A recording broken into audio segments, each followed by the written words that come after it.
Aksyon Radio. Yari ang mga nagapangunang balita sa syudad sa Bacolod kag probensya sang Negros Occidental. Mga balita lokal, nasyonal, sa Aksyon Balitang Bayan. Numero 1, Aksyon Balitang Bayan.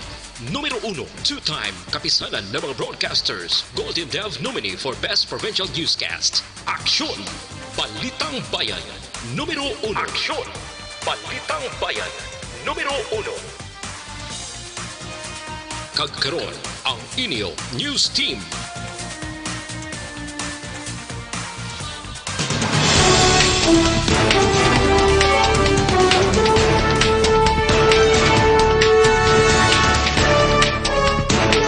Sa ato nga panguna nga mga Pangulong dinalan sa mga balita lokal, curfew for all nagapabilin sa Bacolod sa idalom sang MGCQ. 39 ka opisyal sang barangay sa Western Visayas ginpasakan kaso may kang tanan sa ginalagar anomalya sa distribusyon sang SAP. Sa balita nasyonal, Malacanang nangabay sang kooperasyon sa publiko matapos ginpaidalom na sa GCQ kag MGCQ ang madamo nga lugar sa Pilipinas. PhilHealth ginpainwalang report nga may mga hospital nga pasiradaan tungod sa delay nga pagbayad sang ahensya. Maayong aga Bacolod, may aga balugabahin sang Western Visayas. Karon nga adlaw Lunes, Hunyo 1, 2020. Ang inyong news team, Aksyon Dorel Cabatu. kag Aksyon Duran, ang mga balita lokal pagkatapos lamang sa ner. Sa dinami-dami ng usapin ngayon tungkol sa COVID-19, nangingibabaw ang tanong tungkol sa expanded testing. Ano nga ba ang expanded testing? Bago natin sagutin ito, mahalaga munang malaman natin kung ano ang confirmatory test para sa sakit na COVID-19. Ang reverse transcription polymerase chain reaction o RT-PCR ay isang laboratory test na tumutukoy sa mismong virus sa loob ng tao. Ang RT-PCR ang siya lamang test na ginagamit upang makonfirm ang sakit na ito. Kaya nitong alamin kung may virus na sa katawan ng isang tao bago pa man lumabas ang sintomas. Kaya naman sa ating expanded testing, RT-PCR ang ginagamit natin ngayon. Hindi ito katulad ng rapid antibody-based tests o RATs na tumutukoy lamang ng antibodies sa katawan. Sino-sino ang kabilang sa expanded testing? Sa expanded testing, ang mga sumusunod na mga tao na may history of travel sa isang lugar na may COVID-19 o nakisalamuha sa taong may COVID-19 ay sasailalim sa RT-PCR test. Una, mga pasyenteng may malubha at kritikal na kalagayan. Ikalawa, mga pasyenteng may edad 60 pataas, pasyenteng mayroong ibang sakit, o mga pasyenteng may maselang pagbubuntis. Ikatlo, mga pasyenteng may bahagyang sintomas. At ikaapat, iba pa nating kababayan at mga healthcare workers na walang sintomas ngunit may travel history o contact. Mayroon na tayong mga laboratorio na kayang gumawa ng RT-PCR sa Luzon, Visayas at Mindanao. Sa kasalukuyan, layunin ng ating gobyerno na tumaas pa ang health system capacity ng bansa upang matest sina lolo, lola, kuya at ate na pasok sa populasyong kailangan ng testing. Ginagawa natin ito upang mabigyan ng tama at agarang atensyong medikal ang mga pasyente at para matukoy ang iba pang tao na nakasalamuha nila. Mahalaga ang pagpapatest sa paglaban sa pandemya, pero mas mahalaga kung mapapanatili ang kalusugan ng ating katawan. Mas mainam kung lalabanan natin to ng sama-sama. Ika nga, prevention is better than cure. Mag-exercise, kumain ng tama, practice cough etiquette, sundin ang 1 meter rule sa physical distancing, maghugas ng kamay, at higit sa lahat, kung maaari ay magstay at home. Samahan kami sa susunod na video para malaman ang kaibahan ng RT-PCR sa RAT.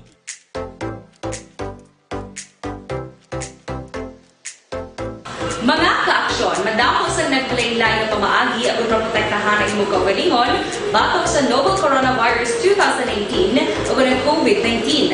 Isa sa mga pinaka-importante ang regular, safe, and effective hand hygiene gamit ang habon kag tubig o ng alcohol-based hand rub. Yan ang proseso sa paghugas ng gamot na rekomendado sa World Health Organization.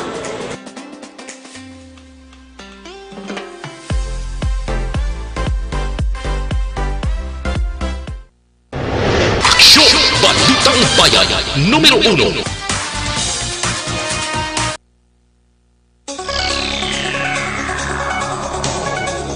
Aksyon Radio Philippines Standard Time, 8 minutos sa nagaligad sa tak ng alas 6. Detalye na sang mga balita lokal. Magapabilin nga patuman ang curfew para sa tanan na umalin las 10 ang gabi, tubtub las 4 sang kagahon. Sa pihak ng syudad sang Bacolod ang yara na sa dalom sang Modified General Community Quarantine. Ginasaan sa Executive Order No. 38 ni Bacolod Mayor Evilio Ginardia nga exempted lamang sa curfew amo ang nagatrabaho nga sa night shift. Ang yara sa public emergency kag ang mga nagakinahanglan sa medical assistance nga sakay sa public utility vehicle o kung sa pribado nga salakyan. Ang mga private sector mahimo na nga magkapadayon sa ilas nga physical reporting apang mahimo kay patuman ang alternative work arrangement para naman sa mga edad sa 60 anyos pasaka. Nagaedad 18 tubto 21 anyos mayara sang immunodeficiency kag mga nagabusong. Suspendido umpisa subong adlaw Hunyo 1 ang ginapatuman nga ad-event scheme para sa out-of-town nga mga pribado nga salakyan. Ginpangabay naman sa mga establishmento nga ginapanugutan nga makabukas sa panahon sa Modified General Community Quarantine nga tagan sang service sa mga empleyado agud masiguro nga hilway ang mga ini sa COVID-19 kag kinahanglan nga sundon ang mga basic health protocol kangay sa pagsuksok sang face mask kag pagsunod sa physical distancing. Mula sa gihapon ginapasugtan nga makabukas ang massage parlors kag sauna baths base man sa ginpagawa nga guidelines ng Department of Trade and Industry. Ginpanugutan na ang dine-in apang sundon ang health protocols kag magadepende sa discretion sang DTI ang pagbukas sa barbershops kag salon. 39 naman ka mga lokal nga opisyal sang gobyerno sa Western Visayas ang nagapangatubang sang kaso may kang tanan sa aligasyon nga involvado sa anomalya sa pagparagdag sang Social Amelioration Program o KUNSAP. 11 ka mga barangay kapitan, 8 ka barangay kagawad, 8 ka barangay secretaries, 5 ka barangay health workers, 3 ka civilian, 2 ka liaison officers, 1 ka social welfare officer, kag 1 ka purok leader ang naaresto sang mga otoridad. Pila sa mga kaso nga ilang ginapakatubang amo ang may kang tanan sa Republic Act 3019 o kunang Anti-Graft and Corrupt Practices Act, Republic Act 11469 o kunang Bayanihan to Heal as One Act, kag Republic Act 6713 o kung paglapas sa Code of Conduct and Ethical Standards. Samtang ginpahayag ni Police Regional Office 6 Acting Spokesperson Lieutenant Colonel Gilbert Guerrero matapos ang launching ng SAP hotline number na obserbahan sa mga opisyal ang pagsaka sa kanamuon sang reklamo may kang tanan sa COVID-19 cash aid. Ginkumpirma ni Provincial Disaster Management Program Division Head Zephyr Kaelian nga may 11 ka mga overseas Filipino workers ang nagabot kahapon nga adlaw halin sa Tabuelan, probinsya sang Cebu kag nagdungkal sa puerto sa syudad sang Escalante. Ang mga OFWs ang ginabugusan sang 8 sa Negros Occidental kag 3 sa syudad sang Bacolod. Sudo kay Kaelian ang 11 ang unang ginpaidalom sa briefing antes gindala sa hotel diri sa syudad sang Bacolod nga mong gindesignar sa ila para sa 14-day mandatory quarantine. Dugang pa ni Kaelian magadepende na sa protocol sa Provincial Health Office ang pagpaidalom sa reswabbing sang 8 ka mga Negrosanon. Samtang ginakabig ni Dr. Ako na yaring bayan sa pagpahayag ni Dr. Kaelian.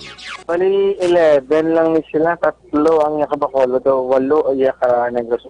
Depende ni kay kung may mga dala ni sila nga RT-PCR, if depende ni sa protocol sang atong PHO, sa reswabbing nila or depende sa kadugayon sa nila RT-PCR basi dugay na bala hindi na hindi na effective.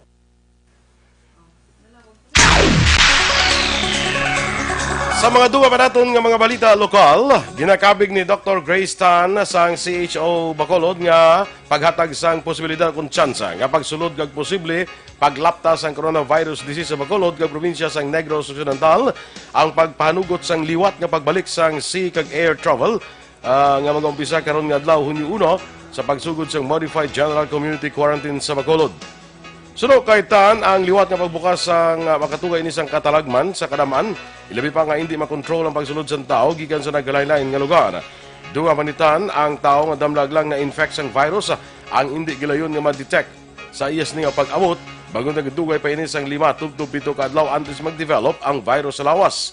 Naibaluan nagapilar sa Santay Bacolod Mayor Bing Leonardia kag Negros Occidental Governor Bong Lacson nga kung mahimo hindi lang anay pagtugutan nga magbalik ang sea kag air commercial flight sa syudad kag probinsya agud maproteksyonan ang mga pumuluyo batok sa virus. Sa dugang nga balita lokal, patayang 33 anyos nga lalaki matapos ginluthang sa tung Sabado sang gabi sang wala makilala nga suspect sa sitio Kang Ero, barangay Aniiban, Wasang Calatrava. Ang biktima ang ginkilala kay Joel Repompo, nagapuyo sa amuman nga lugar. Sa inisyal nga pagpangusisa ni Police Staff Sergeant Juanito Lambating Jr., si Repompo nakaangkon sang pilas sa liog kag dalom sa natuo nga sini nga ilok nga moang gintunaan sang iya kamatayon. Dugang pa ni Lambating antis pa natabo ang insidente ginalegar, nagpadulong pa sa tindahan ang biktima agud magpangayo sang pasensya sa tag-iya matapos nagmaoy isa ka adlaw antis ang insidente. Nagapati silang bati nga ginlambatan ang biktima sang suspect kag ginluthang gamit ang 38 caliber revolver. Sa karon nagapadayon pang investigasyon sang kapulisan sa motibo sang krimen.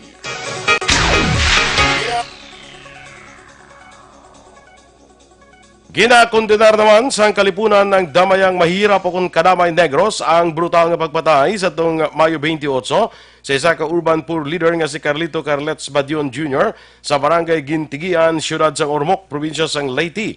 Suno kay Ireneo Longinos, si Badion nga Secretary General sa Kadamay National, kilala nga nagapagig-away agud matagan sang puluyan ang mga imol nga taga-syudad.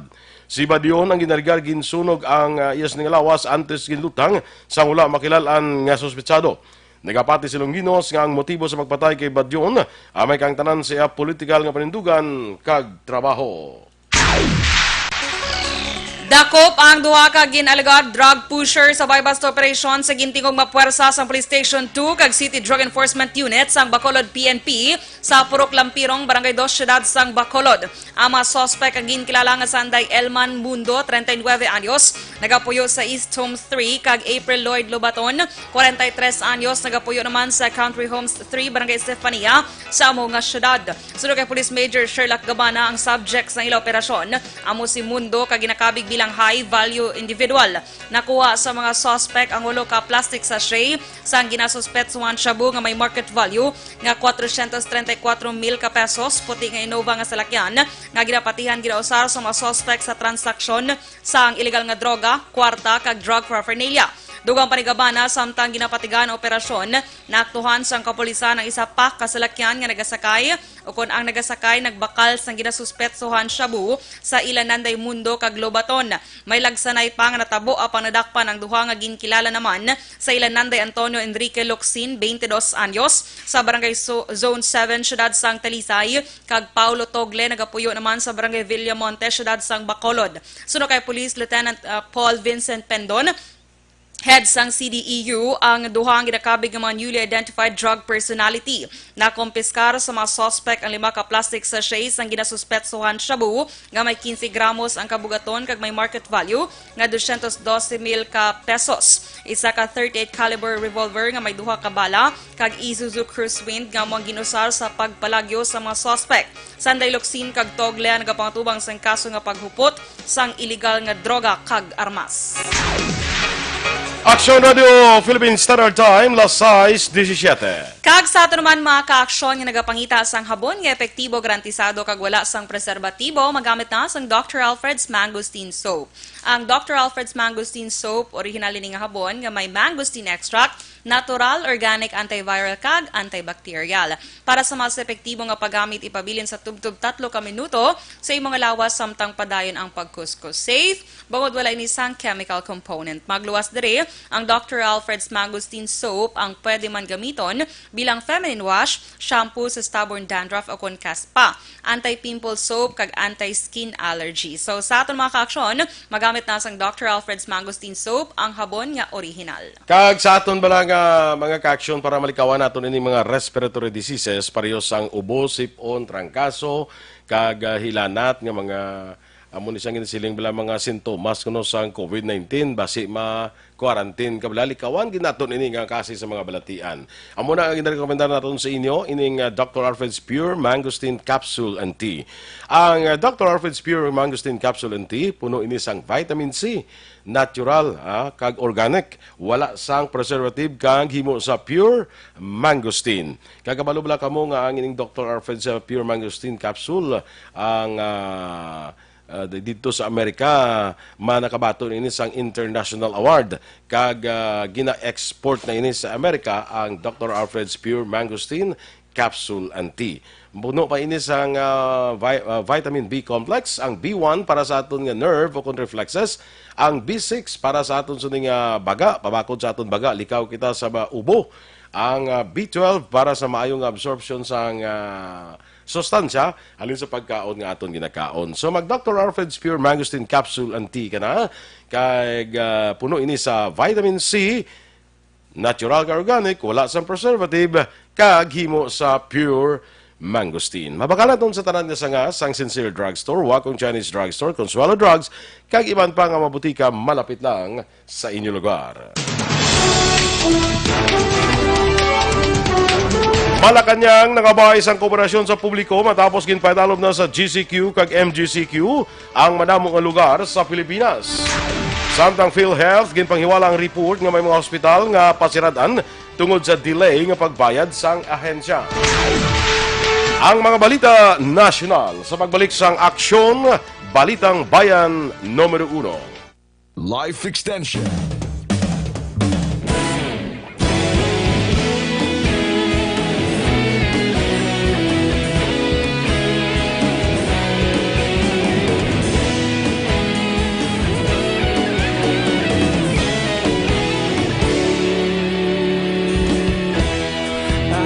Banwa, mabugaw nga hangin nagadapyan na ikaw nang ginapamatian namon ginasandigan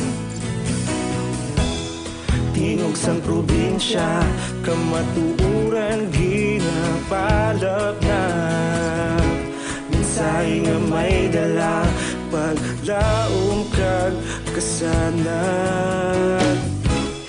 Inuig na nagligan, ikaw gihapon ang ako nga istasyon sa pagbudlak sang adlaw sa pagtuhaw sang biton.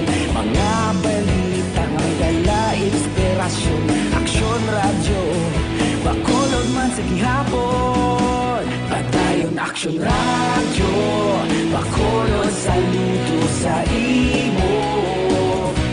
Patayon Aksyon radyo, salamat sa pagserbisyo.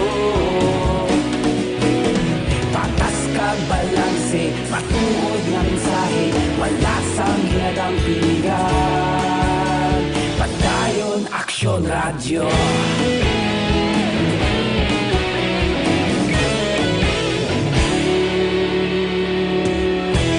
Bakolon nun kag Negrosanon, inyong pamatian. Stasyon nga nagapalaplag sang kamatuuran. Mabakod nga prinsipyo, reporter handa sa serbisyo. Kahapon, karon kag sa gihapon, kita magapadayon.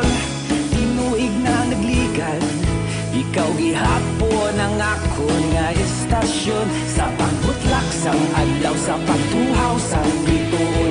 Mga balita nga may dala inspirasyon, Aksyon radyo, bakolon man sa gihapon. Padayon Aksyon radyo, bakolon saludo sa imo. Padayon Aksyon radyo, salamat sa pagserbisyo. Patas kag balanse, matuod na mensahe, wala sang ginadang piligan. Padayon Aksyon radyo. Una sa balita, una sa aksyon, sa Bacolod Aksyon Radio.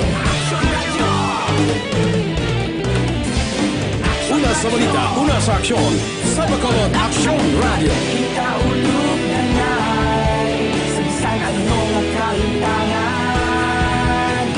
Responsable ang pagbalita, patayon na ipalak na.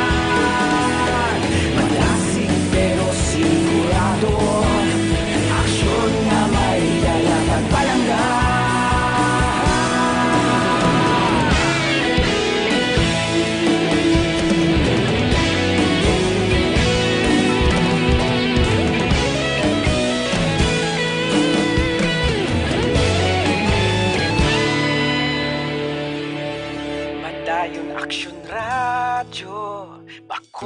Bacolod, saludo sa imo.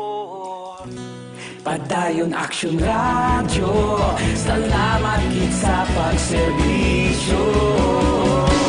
Padayon Aksyon Radio, Bacolod, saludo sa imo. Padayon Aksyon Radio, salamat gid sa pagserbisyo.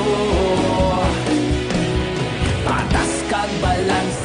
Aksyon! Balitang Bayan, Numero 1.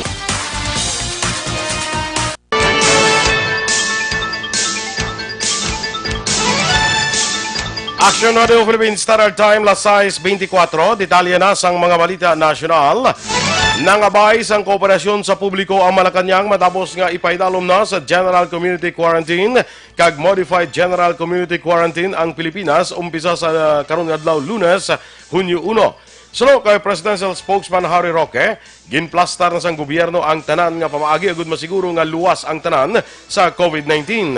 Dunga pa ni Roque, kahibalo ang tanan nga hindi makita nga kaaway ang COVID-19 kag hindi luwas ang Pilipinas sa malain nga epekto sini. Palayag pa ni Roque nga hindi masarangan sang gobyerno nga isahanon nga makig-away sa COVID-19 kundi kinahanglan ang pagbuligay sang kada isa. Ginpanginwala sa Philippine Health Insurance Corporation o PhilHealth ang alegasyon nga may mga hospital nga pasiradaan tungod sa delay nga bayad kag gininsiste nga nakapagwa na sila sang 52.53 bilyones pesos subong nga tuig. Sunod sa PhilHealth ang payment of claims naglabot na sa 38.6 bilyones pesos, lakip na diri ang 4.74 bilyones pesos nga ginbayaran pagi sa Return to Hospital o kon RTH initiative samtang 13.93 bilyones pesos ang ginapagwa sa idalom sang interim reimbursement mechanism. Masobra sa tunga o kon 56.5% sang total claims nga nagabalor sang 21.8 bilyones pesos ang ginbayad sa pribado nga pasilidad. Ginasaad man sa statement nga ginapanginwala sang PhilHealth ang malisyoso kag responsable nga palayag ni Dr. Rustico Jimenez nga may 300 ka pribado nga hospital ang mahimo pasiradaan tungod sa delay nga bayad sang PhilHealth. Dugang pa ginpayag sa nga PhilHealth nga wala nila ginakilala si Jimenez bilang lehitimo nga tiglawas sa anuman nga Hospital Association bangod sa iya historical pattern kag mga wala basihan nga mga akusasyon. Masobra 2,300 ang bago nga record sang nagpositibo sa COVID-19 sa mga Pinoy nga yara sa iban nga pungsod.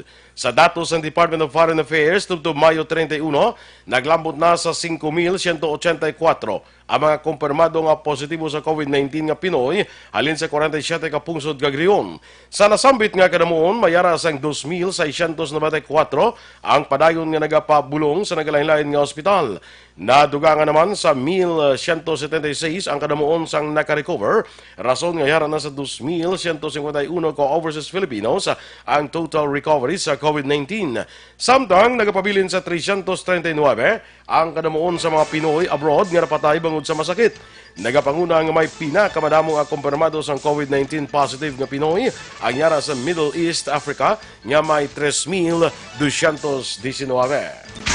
Ginklaro sa Department of Foreign Affairs nga ang hinali nga pagsaka sa mga kumpirmado nga kaso sa COVID-19 sa mga Pinoy abroad ang tungod sa ulihing nga reports nga ilan na baton gikan sa Middle East sa diin istrikto nga ginasunod ang data privacy kag confidentiality rules. Sa reports ang Foreign Service Post kapin 2,300 ka mga overseas Filipinos ang bago nga kaso sa COVID-19 tubtob sa Mayo 31.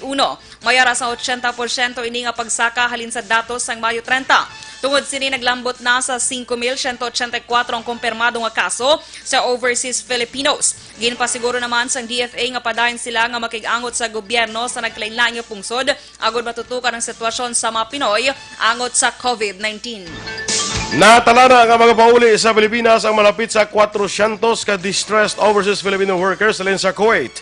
Sunod sa Department of Labor and Employment, ginreport sa Philippine Overseas Labor Office sa Kuwait nga duha ka chartered flight ang ginaproseso karon sa Kuwaiti government para sa pagpauli sang 380 ka Filipino workers. Ginapaabot nga mag-abot ang duha ka batch ang OFW paagi sa Kuwait Airlines sa KU-417 karon nga adlaw kag sa Hunyo 3 las 2 ang hapon. Sunod sa DOLE ang repatriation kabayan sang amnesty program sang State of Kuwait nga nag-umpisa sa 2 Abril tuig 2020.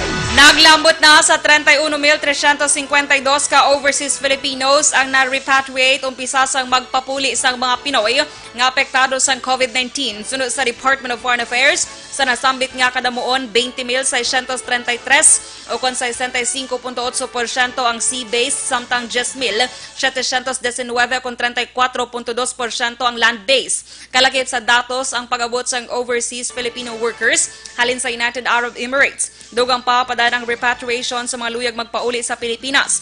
Ginabisuhan sang DFA ang sinumanya overseas Filipinos nga luyag magpauli sa Pilipinas nga mahimo ipahibalo sa embahada o kon konsulado sa ila nga lugar. Malapit 100,000 ka mga overseas Filipino workers ang stranded sa nagalain-lain nga pungsod kag teritoryo. Sunod sa Department of Labor and Employment, base sa reports ng Philippine Overseas Labor Offices sa 40 ka foreign post, naka-record ang Dolly Command Center sa Manila sa kabilugan ng 98,615 ka stranded workers tubtob Mayo 29.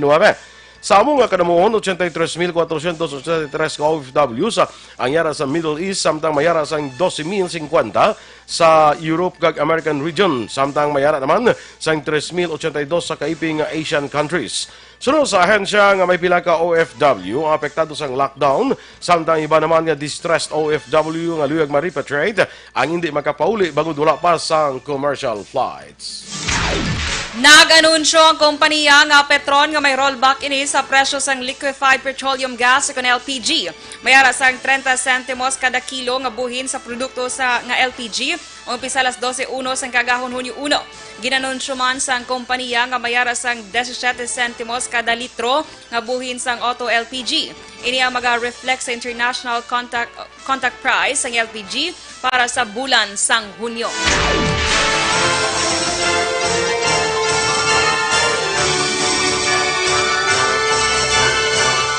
Suportado naman sang Department of Labor and Employment ang proposal nga mag-alokar sang 155 bilyones pesos nga wage subsidies kag cash assistance para sa work programs. Sunod kay Labor Secretary Sylvester Bello III, ang pagpasar sa stimulus measure maghatag alagyan ng gobyerno maka-extend sang wage subsidies sa mga trabahante kay magbulig sa ilagon maka-recover sa epekto sang global health pandemic.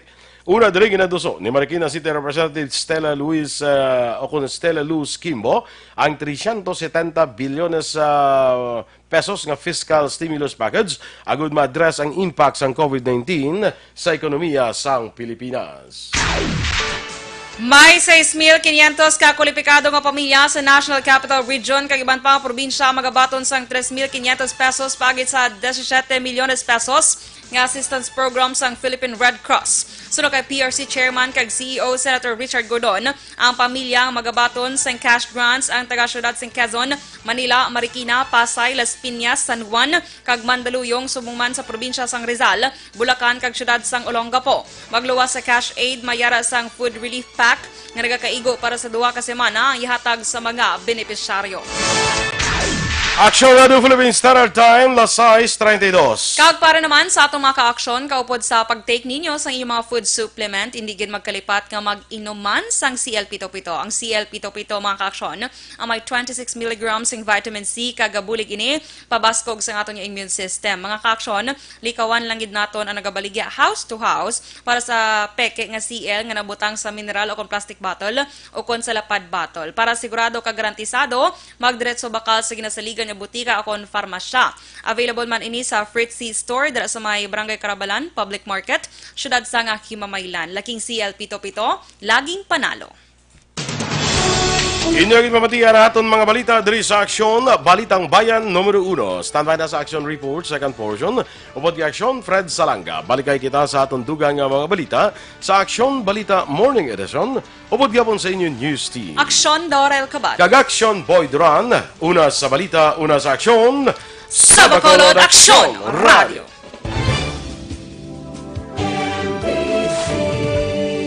Manila Broadcasting Company.